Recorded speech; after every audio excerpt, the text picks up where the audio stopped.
সীম আকরাম ব্লগের পক্ষ থেকে আপনাদের সবাইকে জানাচ্ছি স্বাগতম। তো বন্ধুরা, নতুন আরেকটি ভিডিও নিয়ে আপনাদের সামনে আমি চলে এলাম। আশা করি সবাই ভালো আছেন, আমিও ভালো আছি। তো বন্ধুরা, আমার চ্যানেলে যদি আপনারা নতুন হয়ে থাকেন অবশ্যই চ্যানেলটি সাবস্ক্রাইব করবেন এবং আমার পাশে থাকবেন।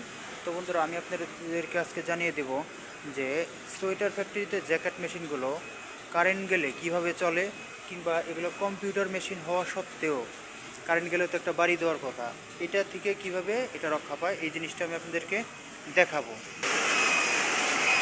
তো বন্ধুরা, এটা আপনারা দেখতে পাচ্ছেন যে ইউপিএস রুম। তো বন্ধুরা, এই হলো ইউপিএস রুম।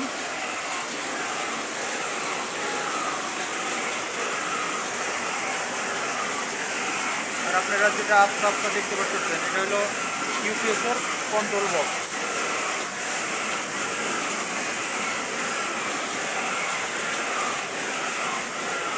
আর এইটা ভিতরে যাওয়া নিষেধ, যার কারণে ভিতরে যাইতে পারলাম না। এই দেখতেছেন, এগুলো হলো ব্যাটারি, ইউপিএস এর ব্যাটারি। এক একটা ফ্লোরের জন্য কতগুলো করে ব্যাটারি ব্যাকআপ দেওয়ার জন্য লাগে।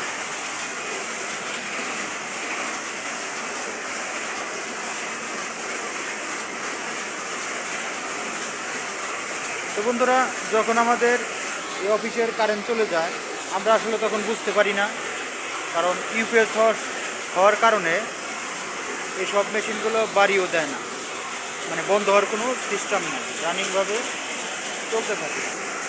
দেখেন, এখানে প্রায় এই ফ্লোরে প্রায় 100-র উপরে মেশিন আছে। এই সব মেশিনগুলো ওই ইউপিএসের মাধ্যমে চলতে থাকে।